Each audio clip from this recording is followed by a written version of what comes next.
This is Nawi with Silopochli with... This is Linda Gonzales.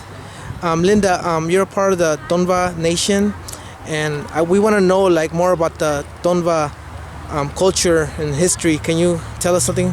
Okay, we had our ancestral lands were to the north to the Santa Monica Canyons, down the San Gabriel Mountains, all the way to Newport Beach and the islands of Catalina. We had over 200 villages, all within walking distance of each other. The mountains protected us from marauders coming in and taking us as slaves, so we were quite protected, and we had quite a peaceful, beautiful life here because you had the fresh water. We were ocean people as well. We had villages in the mountains, and we had fresh water, salt water, so we had an abundance of food. Our diet was really, really rich, as well as this whole LA basin was teeming with elk and deer, fox, and 3 different kinds of bear, mountain lion, bobcat, and as well as everything else that we ate for greens and things. So we had a wonderful, wonderful life. The Cabrillo came and he landed at Catalina Island and in the 1400s, and the minute they breathed on us, we started to die, of course, because we didn't have that resistance to their diseases. And he came back again and came to San Pedro area. Pretty much we were desecrated after 75 years of Spanish rule.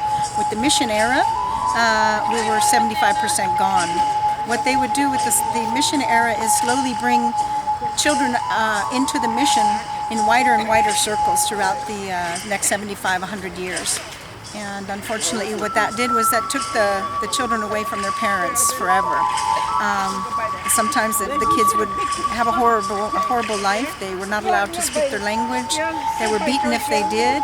There was horrible things that happened to them, and many children, died here in the mission during that time.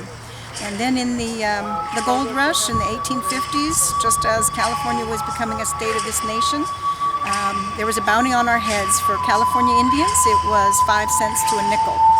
And I read in the old newspaper in California, this man remembers seeing a donkey cart with a mule-drawn cart, with heads in the back, and he was bringing them in for bounty. If any Indian were found on the land, they would get killed immediately. It was considered transient.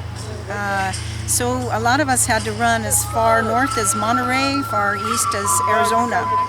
And then, or we could assimilate into the rancherias and the other missions and become Mexican. And so for 200 years, we were quiet. But the families kept their ceremonies, and the families kept their languages, and the families kept their traditions. And so now, in the 70s, late 60s, we've been getting our voice back.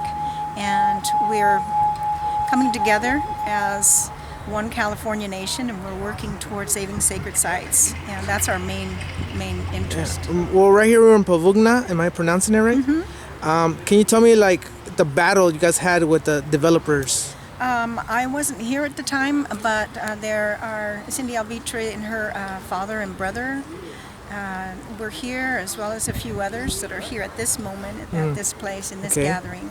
And what it was 22 acres that Cal State Long Beach wanted to make a strip mall, and there was an ancestor dug up here.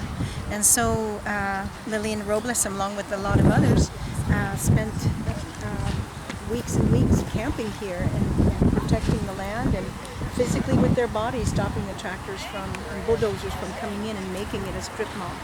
And so there was fighting in council hall, town meeting, all sorts of things to try to get this area saved. And that, even though we think we have it saved, we were only saved until the next president took over.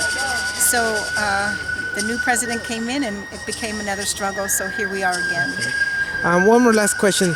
Can you name some places in LA County? I know Azusa comes from the Tongva language. Can you name other places? What's interesting is if you've ever been to Tahangna or Topangna, Cucamonga, people always say, "What's up with that name? What does that mean?" Yeah. It's a Tongva word.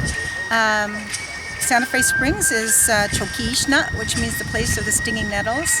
Here, Puvungna means the place where we all come together to gather. Thank you very much. Linda from the Tongva Nation, original people from Los Angeles County. Thank you very much. Wesh Koneha.